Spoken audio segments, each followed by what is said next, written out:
तेरापंथ धर्म संघ एक धार्मिक संगठन है और जैसा कि मुझे ज्ञात है, राष्ट्रीय स्वयंसेवक संघ एक सांस्कृतिक संगठन है। यह एक धर्म समुदाय है, यह एक पंजीकृत संगठन है। धर्म समुदाय के प्रमुख धर्मगुरु के रूप में और आप उसके प्रमुख के रूप में अपनी सेवाएं दे रहे हैं।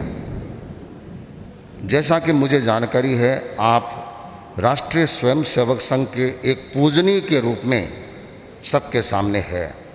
तो मैं ये जानना चाहता हूँ कि राष्ट्रीय स्वयंसेवक संघ में आपकी संवैधानिक भूमिका क्या है। पहली बात, संवैधानिक भूमिका क्या है। दूसरी बात, तेरापंथ धर्म संघ दूर दूर तक फैला हुआ है।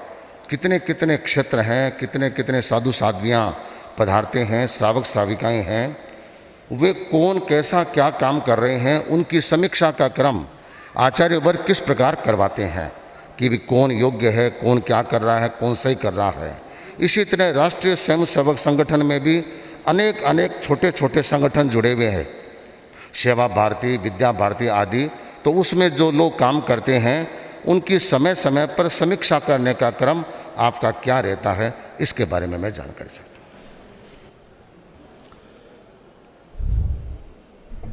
तो संघ में सरसंघ चालक का स्थान ये श्रद्धा का स्थान होता है।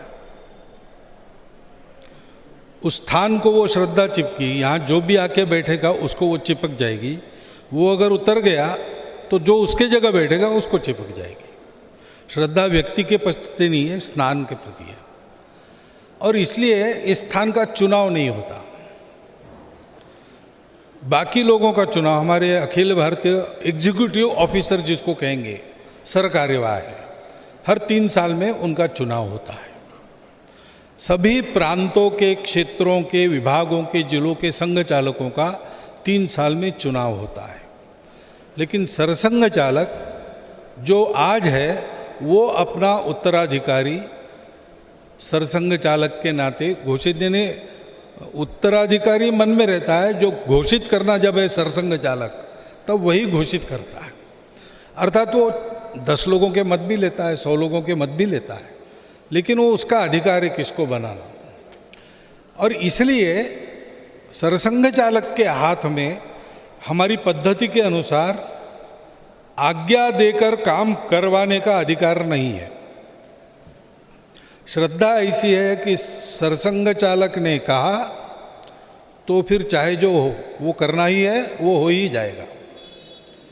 लेकिन सरसंघ चालक को बताया है कि तुम फ्रेंड, गाइड एंड फिलोसोफर हो। चीफ एग्जीक्यूटिव ऑफिसर सरकार्यवाह है। तो मैं स्वयंसेवकों का मित्र, मार्गदर्शक और तत्वज्ञ हूँ। मैं यानी मैं नहीं हूँ, इस कुर्सी में मैं बैठा हूँ तब तक मैं हूँ। तो मेरी संवैधानिक स्थिति क्या कहेंगे आप इसको, कि दांत और नाखून नहीं है ऐसा शेर, ऐसी है। करना मैं किसी को निकाल नहीं सकता, नियुक्त नहीं कर सकता। लेकिन इस पद का मान ऐसा है कि मैंने अगर कहा कि ये नहीं तो नहीं, फिर कोई विचार नहीं करेगा। इसलिए मुझे बहुत संभाल कर बोलना पड़ता है। मैं वही बोलता हूँ जो सब स्वयंसेवकों के मन में है। सबके मन में जो नहीं है वो मैं नहीं बोलता हूँ। कुछ बात है अच्छी है, लेकिन अभी सबके गले उतरी नहीं, तो पहले मैं उसको सबके गले उतारता हूँ, बाद में उसको बोलता हूँ। तो ये मेरी स्थिति संघ में है। और संघ के स्वयंसेवक अनेक संगठन चलाते हैं। उनका अपना कारोबार स्वतंत्र, अलग, स्वायत्त, और धीरे धीरे वो स्वावलंबी हो जाते, तो निर्भर भी नहीं रहते। परंतु वो संघ के स्वयंसेवक है, इस नाते उन संगठनों की देखभाल करने वाले अधिकारी हमारे यहाँ पर अखिल भारतीय स्तर के निश्चित है। प्रांत स्तर भी प्रांत के संगठन की देखभाल करने वाले निश्चित हैं। तो उस टीम का उनके साथ साल में 2-3 बार बैठना हो जाता है, हालचाल कुशल पूछना हो जाता है। उस संगठन में आचरण ठीक रहे, इसलिए जो पद्धतियाँ उन्होंने बनाई वो ठीक पालन हो रही कि नहीं, इस पर संघ का व्यक्ति ध्यान देता है। वहाँ पर कुछ विचार की दृष्टि से और कोई आयाम है जो जुड़ सकता है, उसको सुझाना, वो जुड़ता है देखना, ये संघ का अधिकारी करता है।